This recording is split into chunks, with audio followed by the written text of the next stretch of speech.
2 сынып қазақ тілі пәні 3 тоқсан дені саудың жаны сау ортақ тақырып бойынша жиынтық бағалау. Оқу мақсаты: тыңдаған материалдың мазмұны бойынша сұрақтарға жауап беру және оған сәйкес фото сюжетті суреттер, сызбалар таңдау, сипаттау. Күнделікті өмірде кездесетін жағдаяттарда қызығушылығы бойынша сұхбаттасына сұрақ қою. Бағалау критерийі: тыңдалған материалдың мазмұны бойынша сұрақтарға жауап береді және оған сәйкес фото сюжетті суреттер, сызбалар таңдау, сипаттайды. Дескрипторы: мәтін бойынша сұрақтарға жауап береді. Бірінші сұрақ 1 балл, екінші сұрақ 1 балл. Мәтіннің мазмұнына сәйкес суретті анықтайды. 1 балл.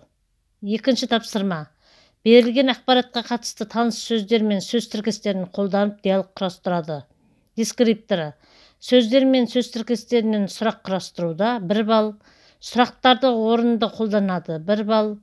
Қойылған сұраққа дұрыс жауап береді 1 балл. Сұраулы сөйлемнің тыныс белгісін қояды 1 балл. Сөйлемдегі сөздердің орын тәртібін сақтайды 1 балл. Барлығы 8 балл. Тапсырма: мәтінді мұқият тыңдап, сұрақтарға жауап бер. Мәтін: Денис Тен қазақстандық мәнерлеп сырғанаушы.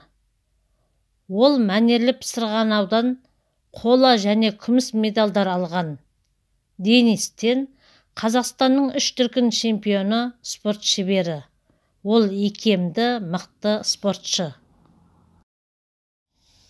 Бірінші: Денис Тен спорттың қай түрімен айналысады?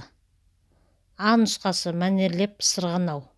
Екінші: спортшының қандай жетістіктері бар? В. 3 дүркін чемпион. Үшінші: мәтінге қай сурет сәйкес келеді? Суреттерден дұрыс нұсқасын белгілейміз. Айтылым: тірек сөздерді пайдаланып, жұбыңмен спорт тақырыбында диалог құрастыр. Тірек сөздер: спортпен айналысу, спорт түрі, жаттығу жасау, болу үшін, ұнайды, мықты, денсаулыққа пайдалы.